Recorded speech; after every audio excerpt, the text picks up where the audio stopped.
Assalamualaikum warahmatullahi wabarakatuh. Bertemu lagi dengan saya Bunia di mata kuliah akuntansi pengantar. Sebelum kita memulai perkuliahan pada pertemuan siang hari ini, marilah kita awali dengan berdoa bersama-sama. Semoga apa yang kita pelajari selama 1 semester ke depan menjadi ilmu yang bermanfaat bagi saya maupun bagi menjenengan semuanya. Berdoa mulai.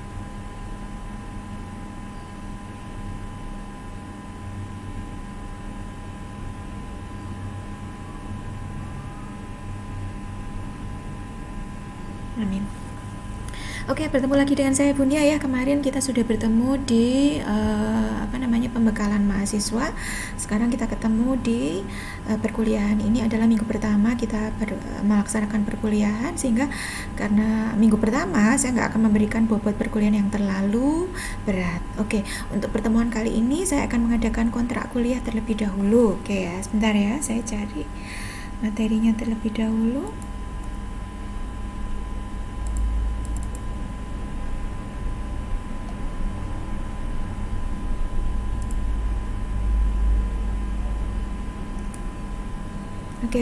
Kontrak kuliah ini khusus untuk kelas B ya. Nah, apa itu kontrak kuliah? Sebagai gambaran misalnya saya mau kontrak rumah atau kontrak ruko, maka di awal kontrak pasti kita akan melakukan kesepakatan dengan yang punya ruko. Nah, kesepakatan apa saja ya? Perjanjian selama saya menyewa ruko tersebut. Nah, sama dengan kontrak kuliah pada hari ini ya, apa yang akan kita bahas adalah kesepakatan atau apa yang akan kita lakukan selama 1 semester ke depan. Dan kesepakatan ini berlaku di dua belah pihak, saya dan juga jenengan. Jadi kalau misalnya ada sesuatu hal yang mungkin tidak berkenan bagi jenengan bisa menyampaikan keberatannya atau ketidaksetujuannya. Jadi kesepakatan ini kita buat bersama-sama ya. Tentu saja ketika ada satu pihak yang melanggar kontrak, maka pasti ada sanksinya. Apa saja yang perlu kita bicarakan selama 1 semester ke depan, atau aturan-aturan apa saja yang perlu kita patuhi selama perkuliahan 1 semester ke depan? Yang pertama adalah berkaitan dengan waktu perkuliahan. Nah, kebetulan waktu perkuliahan kita setiap hari Jumat ya, tapi tidak setiap Jumat ya, berselang-seling. Jumat ini PA, kemudian Jumat depannya lagi mata kuliah yang lain, kita ketemu lagi Jumat yang akan datang, seperti itu. Waktu perkuliahannya jam 2 siang sampai karena kebetulan 2 SKS ya, 2 SKS itu 1,5 jam. Jadi dimulai jam 2 sampai jam setengah 4, seperti itu ya. Kebetulan kita kuliahnya masih full daring ya, online. Jadi bagi teman-teman yang masih bekerja tidak terlalu diberatkan dengan kuliah ini ya, karena memang kuliahnya menggunakan daring, seperti itu. Jadi perkuliahannya mulai jam 2 sampai jam setengah 4. Bagi jenengan yang mau sambil nyambi kerjaan juga silahkan, sambil tiduran juga silahkan ya, karena kita tidak menggunakan Zoom. Saya nanti nggak menggunakan Zoom, jadi kita pakai WA, karena kalau Zoom kasihan mahasiswanya juga ya, kalau misalnya masih bekerja harus nyambi Zoom-Zooman kan agak repot, seperti itu. Kemudian yang kedua berkaitan dengan materi perkuliahan. Untuk materi perkuliahan ini saya nanti akan mengirimkannya sebelum perkuliahan dimulai, seperti itu. Jadi sebelum kita memulai perkuliahan, materi sudah saya kirim sebelumnya. Nah, nanti saya kirimnya di grup saja, karena kebetulan memang untuk kelas B ini kan belum menggunakan sistem akademik ya, beda dengan kelas A. Kalau kelas A semuanya sudah menggunakan sistem semua, sehingga materi saya kirim di sistem. Tapi kebetulan untuk kelas B ini kan kita belum menggunakan sistem akademik, jadi nanti materinya akan saya kirim di grup WA, seperti itu. Kemudian nanti materi yang saya berikan itu adalah modul.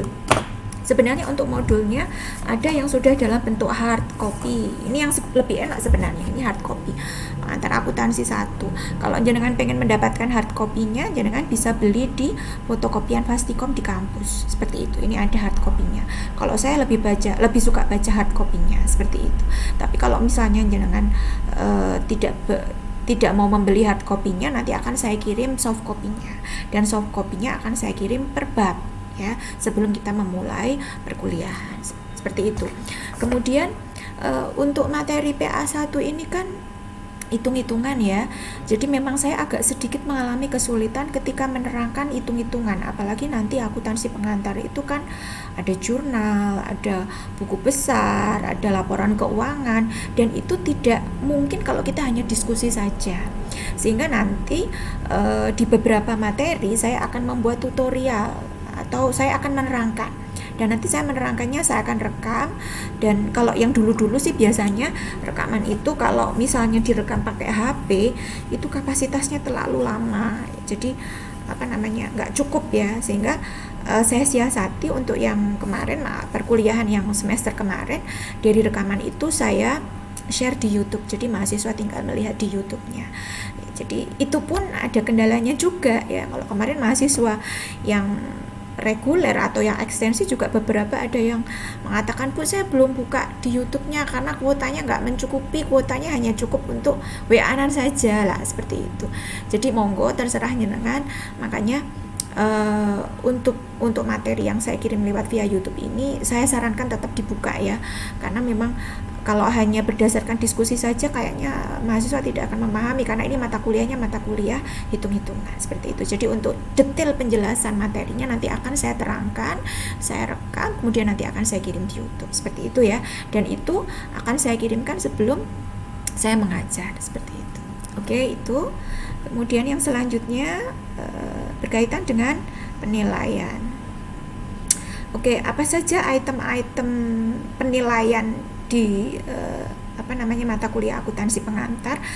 Sebelum saya lanjutkan, perlu saya sampaikan bahwa untuk penilaian dan metode pembelajaran ini berbeda antara satu dosen dengan dosen yang lain, sehingga jenengan tidak bisa, Bu atau Pak, misalnya ini loh Mbok seperti Bu Ratna, ini loh Mbok seperti Pak Mefta, ini loh Mbok seperti yang lain, tidak.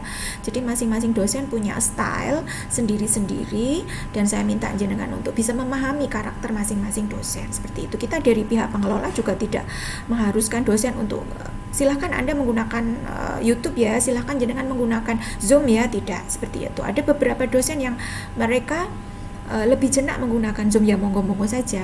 Cuma kalau pakai Zoom memang kalau kendala yang kemarin itu kasihan anak-anak, karena kalau Zoom itu kan menyerot banyak kuota seperti itu. Sebenarnya untuk YouTube juga sama ya, tapi saya sendiri juga kalau misalnya tidak saya rekam kemudian tidak saya share di YouTube, nanti ya kasihan mahasiswanya juga, karena memang kalau hitung-hitungan itu kan agak susah untuk menerangkan kalau pakai diskusi seperti itu ya. Oke, itu nanti penilaian juga mungkin berbeda antara satu dosen dengan dosen yang lain. Dan yang pertama berkaitan dengan absensi.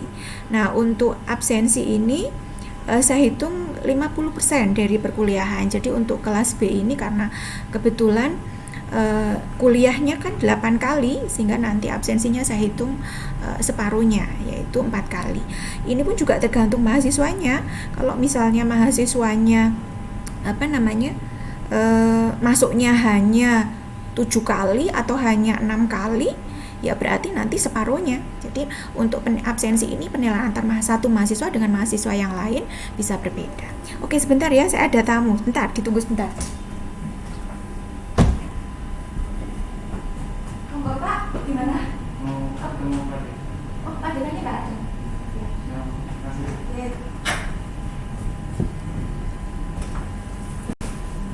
Oke, maaf ya, saya barusan berikan ada tamu. Oke, kembali lagi pada absensi ya. Jadi absensi untuk kelas B ini kan 8 kali. Nah, kalau mahasiswanya full absen 8 kali, berarti nanti nilai absensi yang bisa membantu penilaian jenengan itu separuhnya, 4 kali. Kalau misalnya jenengan hanya masuk 6 kali, ya berarti separuhnya, dan seterusnya. Kemudian yang kedua adalah keaktifan selama perkuliahan. Jadi nanti kita akan kuliah, nanti ada ya di akhir pembahasan nanti akan saya terangkan. Kita akan kuliah kan 1,5 jam. Dari 1,5 jam nanti yang separuhnya nanti ada tanya jawab atau diskusi. Nah, di diskusi inilah saya akan menilai keaktifan dari masing-masing mahasiswa. Keaktifan dari mana? Dari dari mahasiswa yang bertanya, kemudian mahasiswa yang menjawab. Jadi nanti mahasiswa yang bertanya, nanti saya akan hitung skornya, demikian juga mahasiswa yang menjawab, seperti itu. Kalau misalnya mahasiswanya cuma diem aja ngikuti perkuliahan, ngikuti teman-temannya chattingan di grup WA, ya nggak apa-apa ya sambil tiduran, tapi mahasiswa tidak mendapatkan skor seperti itu. Kemudian yang ketiga adalah tugas latihan soal. Jadi nanti di modul ini kan ada 7 bab ya, nanti di setiap bab itu ada soal-soal latihan. Nah, soal-soal latihan itulah yang nantinya dikerjakan oleh mahasiswa, tapi ini bersifat volunteer. Volunteer itu sukarela, artinya mahasiswa boleh mengerjakan, boleh juga tidak gitu. Bagi yang mengerjakan saya hitung skor, bagi yang tidak mengerjakan juga tidak apa-apa, seperti itu. Makanya ini bersifat volunteer. Nah, nanti penjelasannya ada. Kemudian yang terakhir adalah ujian akhir semester. Sebenarnya untuk ujian ini ada 2 ya, aturannya kalau di buku panduan itu ada 2, ujian tengah semester dan ujian akhir semester. Tetapi karena perkuliahan di kelas B ini hanya 8 kali ya, harusnya kan 16 kali tuh. Kalau full itu seperti yang kelas A itu kita perkuliahannya 16 kali. Lah kalau kelas B ini kan hanya 8 kali. Sehingga kalau 8 kali harus disesali dengan ujian tengah semester, ini kalau yang mata kuliah saya sendiri itu nanti materinya nggak selesai, sehingga memang untuk mata kuliah akuntansi pengantar 1 saya tidak mengadakan ujian tengah semester. Kenapa ya? Karena itu keterbatasan pertemuannya hanya 8, sementara materi kita cukup banyak, seperti itu. Tapi ini tidak sama untuk mata kuliah yang lain. Untuk mata kuliah lain mungkin bisa juga ada ujian tengah semester. Sebentar ya, saya ada tamu. Ya, kemarin masih kalinya pasang SP Mandiri itu berapa ya? Bayarnya SP Mandiri. Saya lupa, tetap 300 ya. Pas di rapat itu kemarin khusus angkatan 2014 ke atas itu. Itu kayak sastra itu. Ya biasa studi. Ya pasti kemarin lupa saya. 200 apa ya? 300 kan kemarin 300. Mungkin loh, sama apa enggak sih? Saya lupa malah. Itu sama apa? Agak enggak cari dulu itu. Coba dicari sampai. Nek juga sih 300. Berarti 300 aja. Oke, mohon maaf ya, saya masih ngantor, jadi tak sambi-sambi, baru mulai ada tamu, baru mulai ada mahasiswa, jadi mohon maaf ya. Oke, itu ujian akhir semester ya. Jadi ujiannya sebenarnya ada 2, ujian tengah semester sama ujian akhir semester. Tapi untuk mata kuliah saya ujian akhir semester saja. Tapi dosen-dosen lain kalau mau mengadakan ujian tengah semester juga monggo. Karena memang untuk ujian tengah semester ini tidak terjadwal. Jadi dosen mau mengadakan silakan, tidak apa-apa, dan waktunya berbeda-beda antar satu dosen dengan dosen yang lain. Itu untuk ujian tengah semester. Kalau ujian akhir semester biasanya nanti terjadwal, seperti itu. Jadi itu 4 poin penilaian ya, 1 absensi. Sebenarnya kalau absensi ini nggak bisa digunakan sebagai tambahan penilaian, itu nggak boleh sebenarnya. Aturan dari dikti itu nggak boleh. Cuma karena ini mahasiswa ekstensi yang saya betul-betul memahami ya, jenengan kuliah sambil bekerja, atau mungkin jenengan kuliah dalam kondisi capek habis bekerja ya, kuliah tinggal ngantuknya sehingga tidak maksimal, sehingga untuk menambah penilaian kita masukkan poin absensi di penilaian jenengan, seperti itu. Oke, itu 4 ya, absensi, kemudian keaktifan, kemudian tugas latihan soal, kemudian ujian akhir semester, seperti itu. Nanti akan ketemu penilaian. Oke, yang kelima masih ada tambahan ya. Jika memungkinkan akan diadakan prasemester. Prasemester ini latihan ujian. Biasanya prasemester ini saya adakan di akhir perkuliahan. Jadi pertemuan yang terakhir ya. Jadi di pertemuan yang ke-8, karena ini kelas B ya, berarti kan hanya 8 kali pertemuan. Nanti prasemester akan diadakan di pertemuan yang ke-8. Itu pun kalau masih ada sisa waktu, kalau memungkinkan. Kalau misalnya tidak ya nanti kita lihat sikonnya seperti apa. Oke, itu ya item-item penilaiannya, sehingga nanti ketemu poin penilaiannya, misalnya itu nilainya 86 sampai 100, nilai kreditnya 4. Kebetulan kalau akuntansi pengantar ini kan bobot SKS-nya kecil ya, hanya 2 SKS. Jadi nanti kalau nilai jenengan A dengan nilai 86 dengan nilai 100 itu sama aja. Angka kreditnya 4. Seperti itu. Beda dengan nilai B.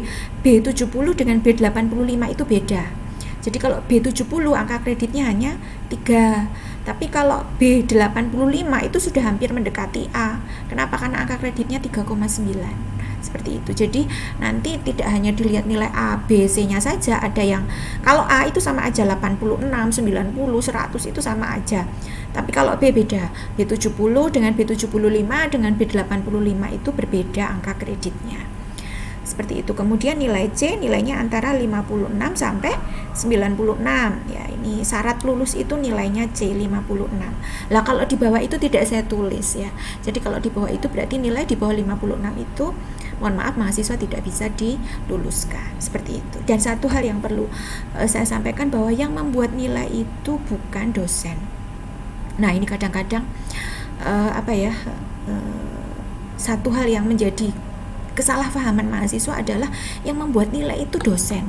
Sekarang coba ya saya telusuri ya, saya menentukan nilai, menghitung nilai itu kan dari absensi. Coba yang absen siapa? Bukan saya yang absen, kan yang absen adalah jenengan. Jenengan absen berapa kali? 8 kali, 6 kali, 4 kali. Siapa yang absen? Jenengan.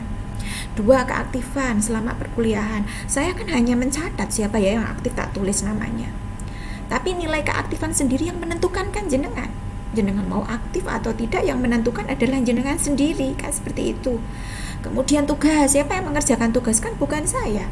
Yang mengerjakan tugas adalah mahasiswa. Mahasiswa mau mengerjakan tugas silahkan, tidak juga tidak apa-apa karena ini sifatnya volunteer, sukarela. Kemudian ujian akhir semester, coba siapa yang mengerjakan ujian? Kan mahasiswanya, bukan saya. Saya hanya sekadar menghitung. Oh ini mahasiswanya ngerjakan hanya 1 soal, hanya 2 soal. Yang mengerjakan siapa? Mahasiswanya. Artinya bahwa yang membuat nilai itu bukan saya, bukan dosen, tetapi mahasiswanya. Sehingga mau jenengan nilainya A, nilai B, nilai C, itu yang menentukan ya jenengan sendiri, bukan dosen. Seperti itu. Lah kadang-kadang ketika mahasiswa hasil ujiannya keluar nilai D, waduh, Bunia nggak meluluskan saya. Bunia ngasih nilai saya jelek. Nah, kadang-kadang saya berpikir loh, yang ngasih nilai itu siapa? Saya kan hanya menghitung nilai jenengan, nilai yang jenengan tabung mulai dari awal semester sampai akhir semester. Saya hanya menghitung, kemudian saya akumulasikan. Setelah diakumulasikan, kemudian keluar A atau B atau C. Tapi yang membuat nilai itu adalah mahasiswa, bukan dosen. Jadi sebenarnya yang tidak meluluskan mahasiswa itu bukan dosennya, tetapi mahasiswa itu sendiri. Tapi biasanya itu mahasiswa salah kaprah ya. Kadang-kadang mereka yang nilainya jelek, ya itulah, yang nilainya jelek sebenarnya nilai jelek itu kan dari dia sendiri. Tetapi mahasiswa kadang-kadang, bukan mahasiswa ya, manusia itu kadang-kadang tidak mau mengakui keburukannya, tidak mau mengakui kesalahannya ya. Kesalahan yang dilakukan oleh dia sendiri kadang-kadang yang dijadi kambing hitam adalah orang lain. Oh dosennya raiso ngajar, dosennya nggak meluluskan, dosennya larang ngasih nilai. Padahal sebenarnya kan yang membuat nilai mahasiswa, yang mengerjakan ujian ya mahasiswa, yang kuliah ya mahasiswa. Seperti itu. Sehingga biasanya kalau ada mahasiswa yang mengatakan oh Bunia nggak meluluskan, oh Bunia larang nilainya, itu biasanya mereka yang mengutarakan statement seperti itu adalah mereka-mereka yang kecewa dengan dirinya sendiri, tapi sebagai kambing hitamnya adalah dosennya. Seperti itu. Oke, gitu ya, cukup jelas. Jadi untuk penilaian, mohon maaf, saya bukan yang menentukan nilai. Jadi yang menentukan nilai adalah jenengan sendiri. Jenengan mau nilainya A, nilainya B, nilainya C, jenengan sendiri yang menentukan. Oke, seperti itu ya. Nanti ketika jenengan nilainya kurang dari 56, biasanya nanti nilai kan nanti akan diupload ya. Kalau nilainya kurang dari 56, itu biasanya nilai akan tidak keluar di sistem. Artinya admin tidak akan mengeluarkan nilai. Jadi kalau misalnya jenengan nanti semester depan lihat KHS-nya, loh kok nilai saya kosong ya. Nah, itu berarti pertanda bahwa jenengan nilainya masih di bawah 56, artinya belum lulus. Nah, gimana caranya supaya lulus? Seperti itu. Nah, bagaimana caranya supaya lulus kan kita nggak tahu tuh. Nanti ketika ujian kita bisa mengerjakan ujian atau tidak kan kita nggak tahu, ya kan? Maka untuk mengantisipasi mbok menowo, nanti ketika ujian saya nggak bisa ngerjakan, maka saya harus menabung nilai. Gimana caranya? Saya harus aktif kuliah. 8 kali saya harus masuk terus. Kan seperti itu. Orang Ketang ini kan kuliahnya online ya. Orang Ketang nanti sambil tiduran, kan nanti kan pakai WA ya. Jadi jenengan tidur atau aktif itu nggak kelihatan. Seperti itu kan. Yang penting materi sudah saya kirim ya. Jenengan mau baca silahkan, enggak juga silahkan. Seperti itu. Jenengan kuliah sambil kerja juga nggak masalah. Jadi untuk kuliah daring ini sebenarnya diuntungkan adalah mahasiswa. Walaupun memang penyerapan materi memang kurang maksimal ya, tapi lebih fleksibel dalam hal waktu perkuliahan. Keaktifan ya. Jadi walaupun nanti kita kuliah bisa sambil tiduran ya, jenengan boleh nggak aktif tuh, boleh cuma absen tuh habis gitu tinggal lungo, boleh ya, tapi jangan nggak akan mendapatkan apa-apa seperti itu. Sehingga bagi mahasiswa yang cerdas adalah mahasiswa yang bisa mengantisipasi, mbok menawa nanti pas ujian saya nggak bisa, saya udah mulai nabung nilai dari sekarang. Dengan cara apa? Aktif bertanya, tanya. Kalau bertanya itu sepertinya kok gampang ya, siapa sih yang nggak bisa bertanya?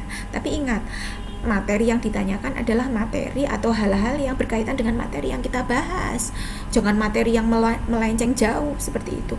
Buatlah pertanyaan yang sesusah mungkin, sehingga teman-temannya atau saya mungkin nggak bisa jawab seperti itu. Kan enak tuh, mencari pertanyaan yang susah kan gampang ya, seperti itu. Mencari pertanyaan yang susah itu kan gampang ya kan. Oke, jadi jenengan bertanya dapat 1 skor seperti itu.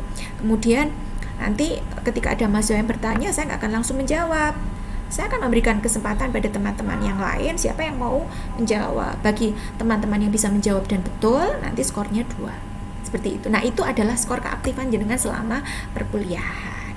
Kemudian tugas latihan itu sifatnya volunteer ya, sukarela. Jenengan mengerjakan boleh, tidak juga tidak apa-apa. Tapi mahasiswa yang cerdas adalah mahasiswa yang mampu memanage waktunya dan mampu mengantisipasi sesuatu buruk yang mungkin nanti terjadi di masa yang akan datang. Wah, besok kalau saya pas ujian tidak bisa, saya mulai sekarang mau nabung nilai untuk jogo-jogo, mbuan-mbuan aja nanti pas ujian nggak bisa kerjakan. Dengan cara apa tadi? Mengerjakan soal-soal latihan seperti itu. Nanti detailnya bisa saya terangkan di akhir kontrak kuliah ini. Seperti itu ya kurang lebih perkuliahan kita untuk teknis perkuliahannya. Nanti detailnya ada penjelasannya. Oke, lanjut ya.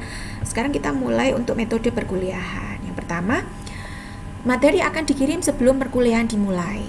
Jadi kalau kita kuliahnya jam 2, nanti Jumat pagi sudah saya kirim. Harapannya apa? Harapannya ketika saya sudah mengirim materi duluan, itu mahasiswa sudah membaca materi terlebih dahulu. Seperti itu. Jadi nanti sebelum saya memberikan materi, jenengan sudah saya beri materi terlebih dahulu untuk dibaca. Bagi yang mau, kalau nggak mau ya nggak apa-apa, ya kan? Tapi ya itu tadi, ketika mahasiswa itu kuliah dalam kondisi blank, dia nggak tahu apa-apa, maka sejelas apapun saya menerangkan itu biasanya mahasiswanya nggak mudeng, ya kan? Kenapa? Karena kita tidak punya dasar sama sekali. Beda kalau misalnya sebelum saya memberikan materi, ya sudah baca materinya. Baca materi itu maksudnya materi modul, ya. Jadi jangan baca materinya. Misalnya untuk pertemuan yang akan datang, kita bahas materi bab 1. Sehingga silakan jangan baca modulnya terlebih dahulu. Nanti ada modul dalam bentuk Word, kemudian nanti ada tutorialnya atau rekaman dalam bentuk video. Dibaca dua-duanya ya, materinya dibaca, kemudian videonya yang mungkin saya kirim lewat YouTube, nanti silahkan jenengan lihat seperti itu. Jadi jenengan punya gambaran. Kebetulan di sini saya menerangkannya kan tidak secara langsung ya, direkam. Jadi ketika jenengan mendengarkan sekali orang mudeng, disetel lagi sampai jenengan betul-betul paham. Lah, inilah segi positif kita kuliah daring. Positifnya apa? Positifnya kan saya nggak ngajar jenengan langsung. Saya ngajar, kemudian saya rekam ya, kemudian saya sampaikan ke jenengan. Ketika jenengan melihat rekaman pertama orang mudeng, baleni lagi sampai jenengan betul-betul paham. Itu kelebihannya. Beda kalau kita kuliah offline. Kita ketemu tatap muka langsung, saya ngomong langsung ke jenengan tanpa rekaman apa-apa. Habis itu kuliah selesai ya sudah. Ya, yang jenengan paham ya syukur, yang nggak paham ya sudah, nggak bisa mengulang lagi pembicaraan yang tadi sudah saya sampaikan seperti itu. Sehingga kondisi yang seperti sekarang kita kuliah daring itu sebenarnya memang ada sisi minusnya, tapi kalau kita mau melihat sisi plusnya juga banyak seperti itu. Oke, gitu ya. Jadi sebelum jenengan mendengarkan penjelasan yang di video, nanti jenengan baca dulu materinya yang dalam bentuk modul seperti itu. Kemudian yang kedua adalah materi kuliah berupa soft copy modul, nanti saya sampaikan. Kalau jenengan mau membeli hard copy-nya juga bisa ya. Kalau saya suruh baca soft itu wegah ya, karena saya itu generasi jadul ya. Jadi kalau harus baca soft pakai komputer atau pakai laptop atau pakai HP yang tulisan Word itu saya males banget. Makanya kalau yang generasi yang sudah tua itu biasanya lebih suka hard copy-nya.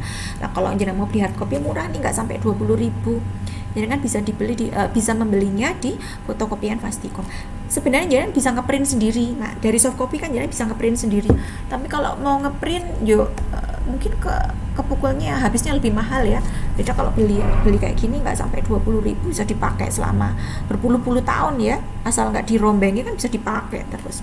Atau mungkin dari kakak kelas yang sudah punya, jenengan boleh pinjam. Jadi sama ya, jenengan mungkin punya kenalan kakak kelas yang sekarang sudah semester atas, punya modulnya Bunia punya enggak gitu, modulnya masih sama.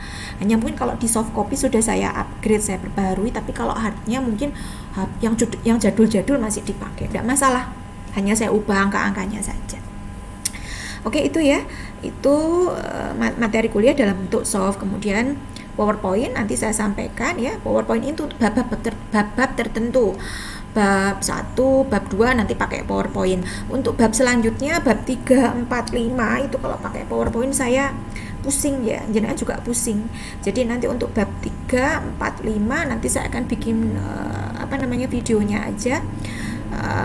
Kemudian nanti saya share di YouTube ya, karena kalau tidak di YouTube nanti HP saya jebol nanti ya, karena biasanya saya kalau menerangkan itu kalau satu materi butuh waktu sampai 1 jam lebih, sehingga kalau pakai HP nggak memungkinkan. Sehingga biasanya kalau yang kemarin saya share lewat YouTube. Nanti saya kasih alamat YouTube-nya, silahkan jenengan lihat seperti itu. Itu untuk materinya. Kemudian yang ketiga, setiap bab disertai dengan latihan soal.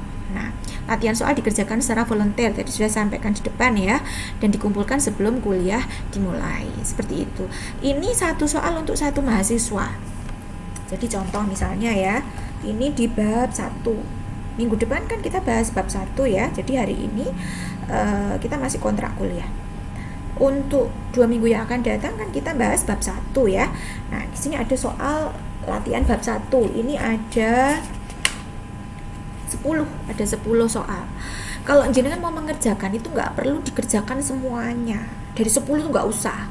Setiap mahasiswa hanya mengerjakan 1 saja. Dan 1 soal hanya untuk 1 mahasiswa. Seperti itu. Jadi 1 mahasiswa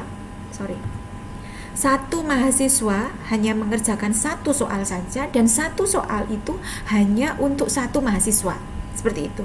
Jadi kalau di sini ada 10 soal ya, berarti nanti hanya ada 10 mahasiswa yang bisa mengerjakan. Misalnya nomor 1 dikerjakan Adi misalnya, nomor 2 dikerjakan Budi, nomor 3 dikerjakan Sisil, nomor 4 dikerjakan dan lain-lain ya. Si Adi ya hanya mengerjakan nomor 1 tok, nomor 2 biar dikerjakan yang lain. Seperti itu, oke? Jadi 1 soal hanya dikerjakan oleh 1 mahasiswa, dan 1 mahasiswa hanya mengerjakan 1 soal saja. Seperti itu. Bu, saya nggak kebagian soal, gimana ya? Ya kalau jenengan nggak kebagian soal nggak apa-apa. Skor kan bisa tidak hanya dari latihan soal. Jenengan bertanya, dapat skor. Jenengan menjawab, dapat skor. Jadi usahakan setiap kali perkuliahan ada skor yang bisa jenengan kumpulkan sebagai tabungan. Siapa tahu nanti ketika ujiannya tidak bisa ngerjakan, ya sudah nabung skor. Baik itu dari skor latihan maupun skor tanya jawab. Oke, kembali lagi, ini volunteer. Volunteer itu sukarela. Bagi yang mau bertanya silahkan, tidak juga tidak apa-apa. Bagi yang mau mengerjakan soal silahkan, tidak juga tidak apa-apa. Karena dalam hal ini yang butuh nilai adalah mahasiswa. Saya hanya sekadar istilahnya bank ya, bank tempat jenengan menyimpan skor. Nanti di akhir semester ya, skor jenengan akan saya kembalikan. Nih loh mbak, skor yang sudah jenengan kumpulkan selama 1 semester, nanti akan saya kembalikan lagi. Seperti itu. Oke, kemudian untuk soal latihan dikerjakan di awal ya, di awal perkuliahan. Jadi nanti di 75 menit yang pertama, kan nanti waktunya kan 1,5 jam ya, 75 menit di awal perkuliahan, jenengan baca materi, lihat tutorialnya, kemudian mengumpulkan latihannya itu di 75 menit yang pertama. Kalau jenengan mengumpulkan di akhir, mohon maaf saya nggak terima. Jadi walaupun jenengan sudah mengumpulkan pun nanti tidak saya hitung sebagai skor. Seperti itu ya, itu poin yang ketiga. Kemudian metode perkuliahannya Masih lanjutannya kemarin yang tadi yang ketiga, sekarang yang keempat. Soal latihan yang dikerjakan adalah soal latihan di bab yang akan dibahas pada pertemuan hari itu.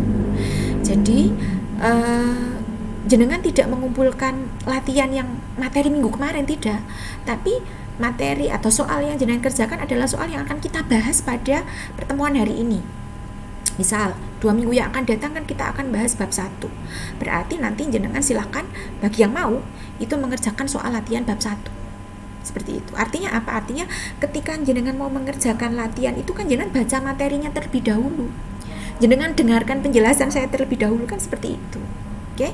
Jadi dikerjakan soal yang dikerjakan adalah soal dari materi yang akan saya bahas di pertemuan hari itu, seperti itu.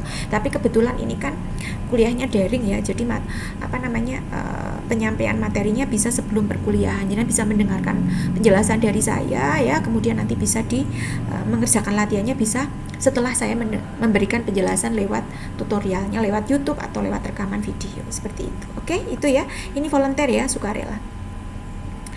Kemudian setiap mahasiswa yang ingin mengumpulkan skor latihan cukup mengerjakan 1 soal saja, dan 1 soal hanya dikerjakan oleh 1 mahasiswa saja. Tadi sudah saya sampaikan. Kemudian mahasiswa yang tidak mendapatkan skor latihan bisa mendapatkan skor dari diskusi kelas. Tadi juga sudah saya sampaikan, untuk mahasiswa yang bertanya dapat skor 1, kemudian untuk mahasiswa yang bisa menjawab dengan jawaban yang benar skornya 2. Bisa jawab tapi kok salah, nggak apa-apa. Saya menghargai keaktifan jenengan. Jadi jawab salah ya dapat skornya 1, seperti itu. Untuk skor bertanya ini setiap mahasiswa boleh bertanya lebih dari 1 pertanyaan ya. 1 bertanya, sudah dijawab tanya lagi boleh, silahkan gitu. Tidak ada batasannya. Nanggapi juga ya. Tapi kalau misalnya ada teman yang sudah menanggapi dengan jawaban yang sama dengan jenengan, jangan diulang lagi gitu loh. Jadi ketika proses diskusi, nah ini biasanya kayak gitu ya. Saya kadang-kadang sok sebelnya gini. Jadi ada pertanyaan ya, si A misalnya bertanya. Ya, si A bertanya, kemudian dijawab oleh si B. Nah, jawaban oleh B ini kemudian dikopas sama si C, si D, dan seterusnya. Akibatnya apa? Jawaban dari teman-teman yang di bawahnya itu sama semua. Lah saya nggak mau itu. Jadi ketika ada pertanyaan dan sudah dijawab dengan betul, itu saya close. Teman-teman yang lain tidak perlu jawab. Dan jawaban antar satu mahasiswa dengan teman yang lain itu beda-beda. Jangan sama, kalau sama ya sama aja bohong, tinggal kopas-kopas aja kan, seperti itu. Jadi jawabannya itu berbeda. Jadi kalau misalnya si A bertanya, jadi kan mau nyoba jawab silahkan. Teman yang lain, Bu saya mau coba jawab, boleh silahkan. Tapi dengan jawaban yang berbeda, dengan jawabannya sama. Kalau jawabannya sama hanya kopas aja ya percuma. Lah itu pengalamannya kemarin kayak gitu. Jadi teman-teman yang lain tuh jawabannya sama semua ya, akhirnya apa, saya pusing sendiri kan. Akhirnya udahlah, ini jawaban yang sama nggak usah disampaikan lagi ya. Kalau sudah ada jawaban yang satu jawaban sudah betul, sudah saya close. Teman-teman yang lain tidak bisa jawab, silahkan ganti pertanyaan yang lain saja. Oke, itu untuk yang poin yang ke-7. Alokasi waktu kuliah tadi sudah ya. Teknis perkuliahannya alokasinya tadi karena 2 SKS 150 menit, 75 menit di awal perkuliahan mahasiswa membaca materi ya. Materinya sudah saya sampaikan sebelumnya. Kemudian materi ini berarti materi yang soft copy modul. Kemudian yang kedua melihat tayangan video penyampaian materi. Nanti akan saya buat tayangan videonya ya, untuk mempermudah jenengan dalam memahami. Kemudian absensi kuliah ini juga dilakukan di 1/4 jam yang pertama absennya. Kalau kelas reguler itu absennya pakai sistem ya, tapi kalau kelas ekstensi atau kelas B kan kita belum pakai sistem ya, sehingga nanti di manual aja, pakai di grup itu siapa yang sudah datang langsung absen, seperti itu. Kemudian bagi yang mau mengumpulkan skor latihan juga dikumpulkan di setengah jam. Ini saya nulis nih bukan setengah jam ya, di 75 menit di awal perkuliahan, seperti itu. Oke, poin terakhir itu salah. Oke, kemudian 75 menit yang kedua diskusi ya. Jadi yang 75 menit pertama 1/4 jam pertama untuk ngisi absensi, jenengan mendengarkan materi kuliah. Bagi yang mau mengumpulkan skor silakan itu di 1 jam 15 menit yang pertama. Kemudian untuk 1 jam 15 menit yang kedua ya, itu diskusi seperti itu ya. Diskusi yang bersifat tanya jawab mahasiswa tentang materi yang sudah disampaikan oleh dosen sebelumnya, seperti itu.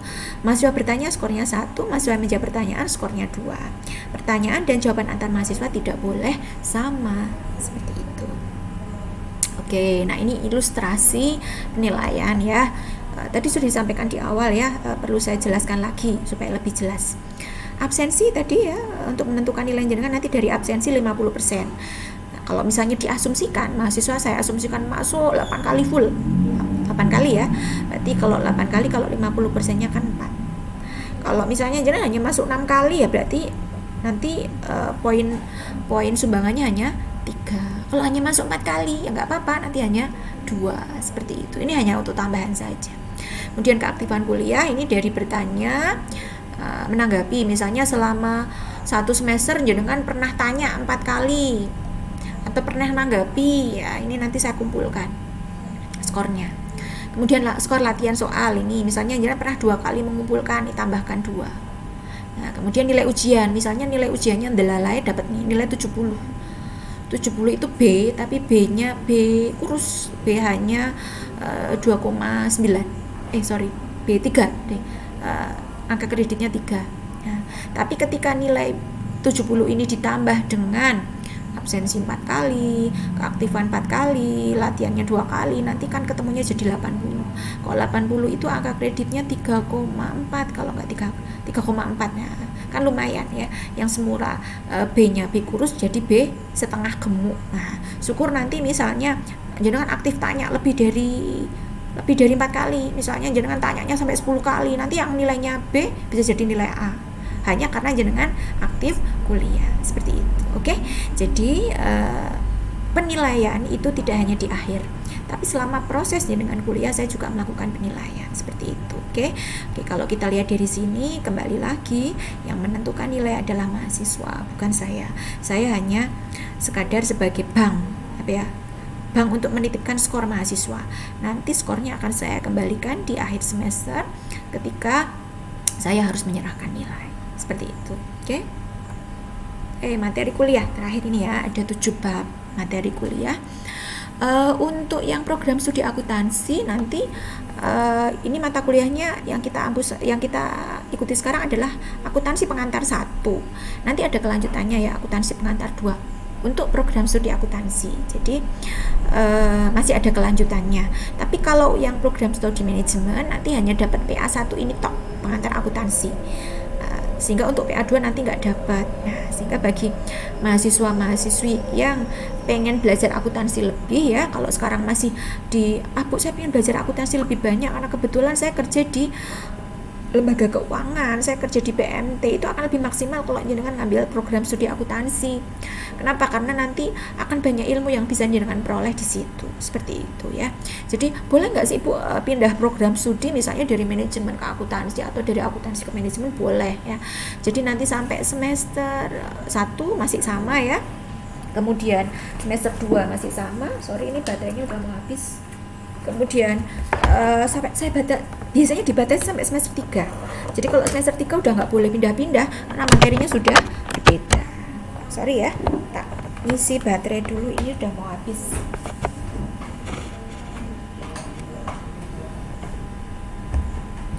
Oke, ada 7 bab ya, ada 7 bab yang akan kita bahas. Bab pertama adalah pengenalan konsep dan praktek akuntansi. Kemudian bab kedua itu adalah laporan keuangan. Kemudian bab ketiga adalah analisis transaksi. Bab 4 kita nanti akan menjurnal. Kemudian nanti akan diposting ke buku besar dan neraca saldo. Kemudian bab 5 penyesuaian dan neraca saldo setelah penyesuaian. Kemudian yang ke-6 jurnal penutup, jurnal pembalik, kemudian neraca lajur. Sebenarnya untuk bab 7 neraca lajur ini sudah mulai diterapkan mulai dari bab 5. Jadi sebenarnya bab 7 ini hanya penjelasan teknis dari informasi-informasi yang sudah disampaikan di bab 5 dan bab 6, seperti itu. Oke, ada 7 bab. 7 bab kalau tambah kontrak kuliah kan jadi 8 ya. Jadi persis 8 kali perkuliahan, sehingga memang untuk kelas B ini materinya padat banget, sehingga mohon maaf kalau saya menyampaikan materinya itu agak cepat ya. Kenapa? Karena misal ya, kalau di bab 1 ini nanti tidak bisa hanya 1 kali pertemuan ya, 2 kali pertemuan sebenarnya loh. Sehingga nanti untuk mengantisipasi karena ini kelas B hanya 8 kali pertemuan, maka nanti untuk bab yang akan datang nanti dari 2 kali pertemuan ini tak jadikan 1. Jadi nanti ada 2 video yang harus jenengan yang harus jenengan pahami nanti di pertemuan yang akan datang. Jadi 2 minggu yang akan datang nanti tak kasih dua rekaman video. Untuk laporan keuangan juga sama. Jadi untuk bab 1, bab 2 ini tidak mungkin kalau dia disampaikan hanya dalam sekali pertemuan, tidak mungkin. Kebetulan ini materinya daring ya, kuliahnya daring, sehingga tidak masalah sih jenengan mendengarkan materinya, kan tidak hanya di waktu perkuliahan, setiap saat jenengan bisa seperti itu. Jadi nanti bab 1 nanti ada dua rekaman, nanti untuk yang bab 2 nanti juga bisa 2 rekaman, bisa lebih dari itu ya. Kemudian analisis transaksi dan seterusnya. Nanti ada, insya Allah nanti di setiap bab nanti ada rekaman videonya untuk membantu mahasiswa memahami materi. Kalau mahasiswa hanya baca modul tok saya kok menyaksikan ya mereka paham atau enggak, karena kebetulan akuntansi adalah materi yang mungkin baru jenengan dapat pertama kali bagi jenengan yang dulu SMA-nya bukan dari ekonomi. Kalau jenengan dulu SMA-nya dari ekonomi sih nggak masalah ya, sudah pernah menjurnal, sudah kenal dengan debit kredit, sudah kenal dengan akun-akun. Itu kalau dulu SMA-nya itu jurusannya IPS. Tapi yang masuk kuliah di Fakultas Ekonomi kan bukan hanya yang background-nya dari IPS toh, ada yang dari IPA. Saya sendiri juga dulu SMA saya jurusannya fisika ya, kalau zaman dulu fisika ya. Kemudian saya masuk ke akuntansi. Jadi ketika saya masuk di semester 1 tuh belas nggak tahu yang namanya debit kredit itu nggak mudeng. Nah, sehingga kalau hanya dengan bekal baca modul terus hanya diskusi itu kok sepertinya kok nggak maksimal. Sehingga mohon maaf nanti saya memang sengaja buat tutorial pakai YouTube dengan harapan itu tadi. Karena mahasiswa yang masuk di Fakultas Ekonomi adalah mahasiswa yang punya background bermacam-macam. Ada yang jurusannya teknik elektro, ada yang RPL, ada yang tata boga, ada yang teknik mesin. Mereka kan tidak kenal yang namanya akuntansi, macam-macam ya. Sehingga kalau saya hanya ngasih modul wes ya ini tak kasih modul kok baca sendiri ya, kita diskusi ya, nggak maksimal seperti itu. Jadi mohon maaf nanti ada tutorialnya, memang ada konsekuensinya. Konsekuensinya apa? Jenengan butuh tambahan uang untuk beli kuota. Karena setiap kali rekaman saya itu biasanya kan saya pakainya YouTube ya. Kenapa? Karena kalau pakai HP nggak memungkinkan ya, bisa jebol nanti HP-nya. HP saya jebol, HP jenengan juga jebol, karena 1 kali tayangan itu butuh waktu 1 jam. Sehingga akan lebih efektif kalau pakai YouTube. Oke? Masih ada nggak ya? Oh, udah habis. Oke. Itu saja untuk kontrak kuliah kita hari ini ya. Kalau ada yang belum jelas nanti ada sesi tanya jawab kan, Anda bisa bertanya di situ, saya bisa menjawab seperti itu. Ini hanya prolog saja. Nah, jadi untuk perkuliahan yang akan datang seperti ini ya. Jadi saya ngasih materinya, saya rekam seperti ini ya. Nanti jenengan dengarkan di 75 menit pertama. Nanti di 75 menit yang kedua, kalau misalnya ada hal-hal yang jenengan belum jelas, belum paham, bisa ditanyakan. Oke, seperti itu. Oke, ada yang belum jelas? Sepertinya untuk hari ini untuk kontrak kuliah sudah cukup ya. Kalau saya bisa aja memberikan materi langsung materi bab 1 ya, bisa saja sebenarnya. Cuma kalau diibaratkan mesin ya masih baru ya, sepeda motornya masih baru, langsung buat boncengan orang 3 bodol nanti ya kan. Jadi pelan-pelan saja ya. Toh kita juga kuliahnya daring, jadi fleksibel ya. Nanti bisa jadi materi selama 1 semester tak sampaikan sehari, bisa aja ya, bisa aja. Tapi nanti mesinnya jebol seperti itu. Oke, itu saja untuk kontrak kuliah kita hari ini. Kalau ada yang belum jelas, nanti kita akan ketemu di diskusi. Oke, mungkin sementara itu saja, kurang dan lebihnya saya minta maaf. Assalamualaikum warahmatullahi wabarakatuh.